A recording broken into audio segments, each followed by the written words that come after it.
Hi guys, in this episode we're gonna cook Some meth? well, we're not breaking bad yet, no. We're gonna make one of our favorite recipes from the Americas, pulled pork, which started with the Taino Indians in the Caribbean and the Spaniards brought it all the way to the mainland. And today it's mostly cooked on smokers to simulate the barbacoa method.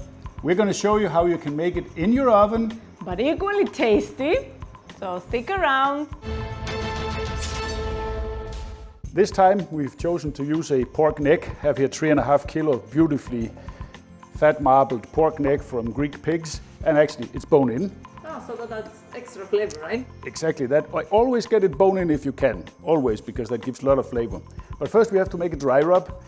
And we're going to make a relatively simple one here with a couple of spoons of good sea salt. And 2 spoons of cumin. Tablespoons. I have to say that, so don't mistake, we're not using teaspoons here. And 1 tablespoon of freshly ground black pepper. And a tablespoon of mustard powder. And a tablespoon of paprika. You can use smoked paprika if you want, or you can use a spicy or sweet, that's up to you. And then we give that a good mix. Something like that. And now we're gonna give it a nice even coating of this.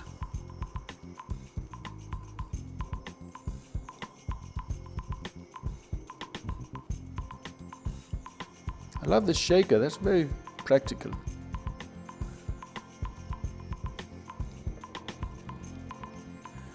And make sure to get it all over, also on the sides.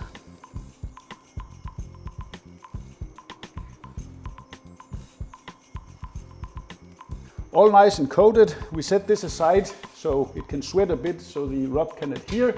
And then we move on with our braising liquid. A big Dutch oven, that's always the basis of oven-made pulled pork. We're gonna start with a can of beer. We may add one more, that depends how much liquid I'm gonna see in the bottom here, because we don't wanna submerge the meat. We want a braising liquid in the bottom. So 1 beer, 150 milliliter of apple cider vinegar. We want some acidity here to stand up against the fat from the pork. And then I'm gonna add 100 milliliter of Ketjap Manis. I was thinking about half soy sauce Ketjap Manis, but I decided to go all the way with this. It's a thick soy sauce and it adds a little bit of sweetness. We are not gonna add any sugar to this like the traditional, let's say, American pulled pork, but the only sweetness that comes is from the Ketjap Manis. Yeah, sugar and pork doesn't go. Oh, if it becomes too sweet, it's not nice. No. Then I have a can of Chipotle peppers in Adobo sauce, and we're gonna take a whole one, and we're just gonna add them whole. I don't need to chop them up or anything, because we're gonna strain it at the end before we prepare the final sauce. 3 cloves of garlic, roughly chopped, and a lot of ginger. I don't know how much it is. I'd weighed it, it's 60 grams, but how many chunks you want to put is totally up to you, but keep them big because, again, we're going to strain this.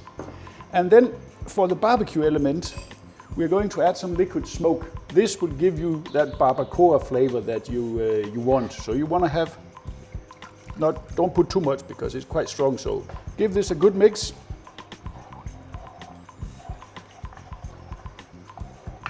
Yeah, I'm certainly going to take 1 more beer, Freddie. That's very shallow, so we give it 1 more. Beer is good for braising pork. It gives a lot of good flavor to the pork. It smells already with this liquid smoke. Yeah. It does. True. So this is all done. Now all we have to do is wait for the meat. Meat is ready, so let's get that into our pot.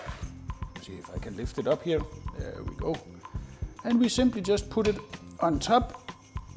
And as you can see, it's not submerged in any way. We only have braising liquid in the bottom. The leftover rub here from the pan, don't let that go. Pour that in. And we're gonna cover this up. And then we're gonna put it in the oven at 150, 140, 150. And that will take, what does it usually take? 2.5 to 3 hours. Yeah, something max. like that. We will check in on it once in a while. 1.5 hour in, so let's give it a check here. See how we're doing.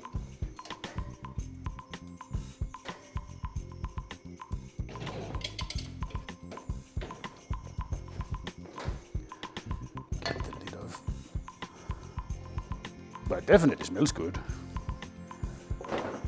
And it's pulling together nicely. We're definitely not there yet, but it looks good. Let's give it a check for temperature. Not that I'm overly concerned about temperature, but just to know where we are time-wise. So 45 degrees, and we are aiming at probably mid-90s, 95, 96. But it's more about feel than it is about temperature. So we let that go for another 1.5 hours.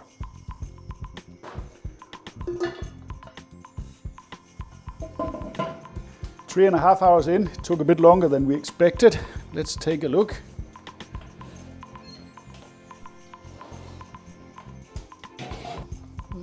But it smells actually very nice. Smells very nice, actually. It's true, you're right.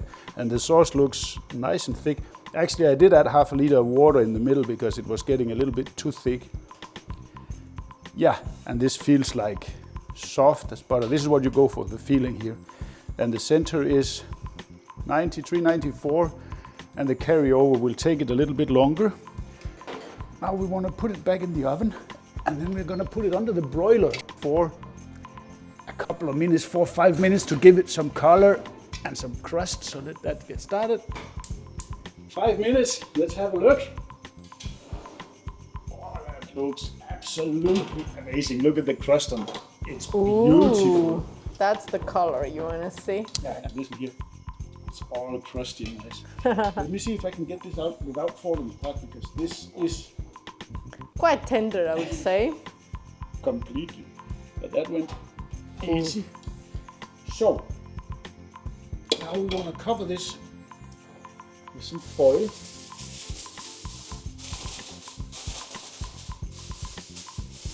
Let it rest here,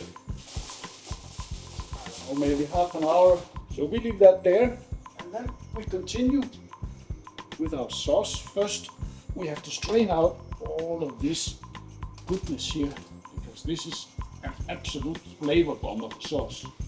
But there was some pieces of ginger and garlic. Yeah. If they haven't dissolved, we will see. No, quite a lot of leftover here. So this is going to be a nice base for the sauce that we're going to make. First, let me give this a taste. See where we are. This looks good. That's tasty. How strong is it? It's very strong. It's very dark. It needs to be lightened up, but it has all the salt and the spices you need. Also remember that we're going to mix this with all the meat, so it has to be a little bit stronger when you taste it directly. So what I'm going to do is I'm going to give it a apple cider to lift up and give a little bit more liquid, and that will lift up the flavors and matches with the apple cider vinegar. And then the juice of 2 limes to give it some acidity. And lighten up the fat. I'm sure it has a lot of fat rendered. Actually, regarding the fat, you could separate the fat and strain it off if you don't want it, but we leave it in because it gives a lot of flavor to the meat. Yeah, So, otherwise the residual meat there is very lean right now, right? it is, because it's rendered out the fat, so yes. So let this come up to a simmer and burn off the alcohol from the cider, and let it reduce just a little bit. Here we are. It's about time to dig deep. Oh yeah, it certainly is. Honey, you look like Black Panther. Yeah, pretty cool, huh? Let me turn this a little bit so you can see what's going on. Let me see if I can make that work here. Let's start shredding it. Oh man, that falls apart like it's That should looks also. very, And then very you see tender. here, you get the bones here from the bottom. You want to get those out, obviously. So have a bowl ready for that. Shred this here. They're actually quite convenient. It's easier than with a fork. But look here. Look, it's just falling apart goodness here. This is gonna be really, really good. Swap this up.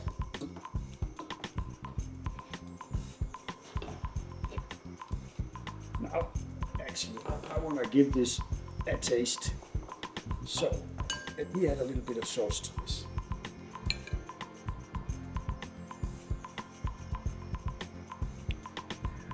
Look at that, that's just perfect. Nice and juicy. Dig in here. Actually, you should be the camera once and I do the taste. Absolutely, we can do that. Yeah. One day.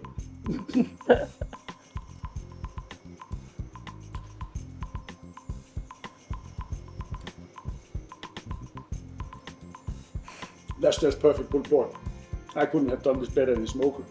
Really? Yeah, it's really, really good. It has the smoke flavor from the liquid smoke. The sauce is perfect. Yes, fatty, but with the lime it's lifted up, bright and nice, and the juice and the meat is juicy. So I'm happy. So friends, don't despair if you don't own a smoker. Absolutely. And obviously you can serve this all the traditional ways. You can serve it in sandwiches, you can serve it with rice or whatever you feel. And so many more interesting recipes that are coming up next. Stay tuned.